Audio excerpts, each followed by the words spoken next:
Okay, y'all. SWV and Xscape, the Queens of R&B, episode 6, Bringing Down the House. Okay, so picking up where we left off last week. Tamika and Candy are confronting Tocha about the text messages between Rocky and the promoter, saying that Rocky was taking money on the side in order to get the group to do a show. Supposedly, Tocha knew about it. Rocky had already gotten like $10,000, so they were confronting Tocha about it. Tocha calls Rocky. He's angry, yelling out, don't talk on his behalf. He ain't got nothing to do with the money. You know, at this point, Rocky nor Tocha is going to own up to anything that they're confronted with. They're going to say that it doesn't exist. And unless somebody is prepared to take legal action against them, there's really no reason to bring it up. So we see Rocky and Tocha having breakfast together. Tocha rented out a house, I guess, for her and her entourage. She's, of course, complaining about what's going on within the group, and she's just tired of it. So in the B-roll footage, the producers are asking Rocky and Tocha about $30,000 and being accused of taking that money. It's so funny because optics are everything. Rocky with no hair on his face, shirt kind of open with chains, and Tocha sitting there looking like a Stepford wife, and he's basically just like, I don't even know, that didn't happen. I don't even know how you could do that, because the only way you could do that really is if you get somebody, social security number, and then you forge their signature. It was hilarious. At this point, it's like, what are we doing? If I were Rocky, I would have said, no, let my wife do the B-roll footage. She's good. I just wouldn't have been a part of it, because Rocky tends to talk a lot. Rocky likes a lot of attention. And in the midst of him liking a lot of attention, he ends up telling on himself a lot. And so it was just hilarious just watching that scene, because you could see the look on Tasha's face. Like, Tocha is well trained at lying. She has it hands down. And there was moments where she's kind of like looking over like, okay, you shouldn't have said that, Rock. Like, it was hilarious. Okay, so on the day of the rehearsal, we see the cameras pan to this white van, right? So about 11 people started jumping out of the van. You would have thought it was Janet Jackson. No, it wasn't Janet Jackson. It was Tocha. Tocha and her entourage. Tocha travels with all of these people. And, we see on these platforms where it's just like, be delusional so that you can create the life that you want. But at what point does delusion become concerning? At what point does delusion make you go broke? Tasha's a part of a group, a 4-member group in Xscape.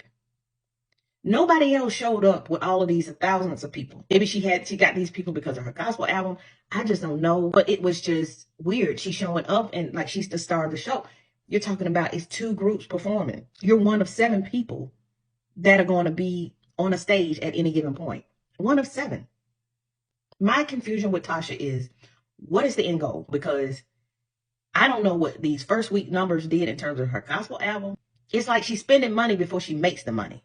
Okay, so the best part of the show for me actually was seeing both groups perform on the stage. It seems like it was a really good show. Both groups looked like they had a really good time, that the show was very successful. That was really good to see. In a piece of the B-roll, Tocha is reflecting on how her and Tamika would always encourage each other on stage.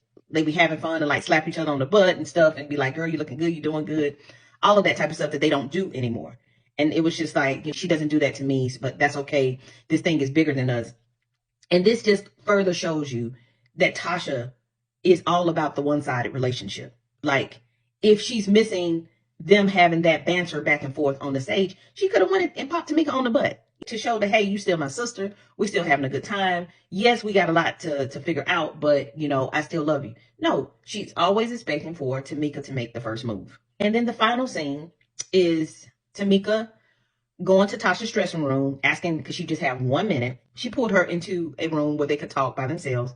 Tasha was like, girl, I ain't trying to talk about none of this. I ain't trying to do none of that. And Tamika was just like, if we don't talk now, when we get home, it's going to be silent and neither one of us going to be talking. This is the best time just to see where we are. When she left out of the room, Tamika was just like, you've changed. You act like your entourage is your family.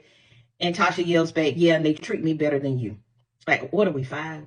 Whether it's your older sister or not, you just got to stop.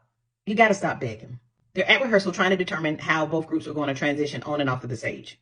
There's a part where Xscape does It's My Living in Vain. SWV doesn't do gospel in their set. So they're trying to see how they can transition off the stage without being a part of a gospel set, because they had already made it clear that's not what they do. Coco is off to the side. She's saying that she wants to fight somebody because she's so angry about it, because she feels like the things that they want are just not happening and people are just making decisions for them. We see Tocha is making a suggestion about how SWV can transition off the stage. So she's talking about, they could do some type of woman empowerment, introduce Xscape, and then they can go on off the stage. Don Juan is down below with the other people that are working on the show, and he yells out, "That's corny." Here's what I want to say about that. When I first watched it, I was just like, what does Don Juan got to do with this? Right? But then I had to think, well, this whole time we hadn't really seen any representation from Xscape in the form of management. Now the guy Steve, he's on their side of the fence, but he's the creative director and does like the imaging and all of that type of stuff. So I'm looking at Don Juan and I'm like, okay, well, maybe Don Juan does stuff with Xscape. I don't know. It started to be really confusing. But when you see him down there, you just like, when you see Don Juan, you associate Don Juan with Candy. I'm like, is Don Juan involved with what they got going on? So I guess my gripe is throughout the show, there was no protocol. Like, is there a showrunner? Who was the person that was in charge of bringing everything together?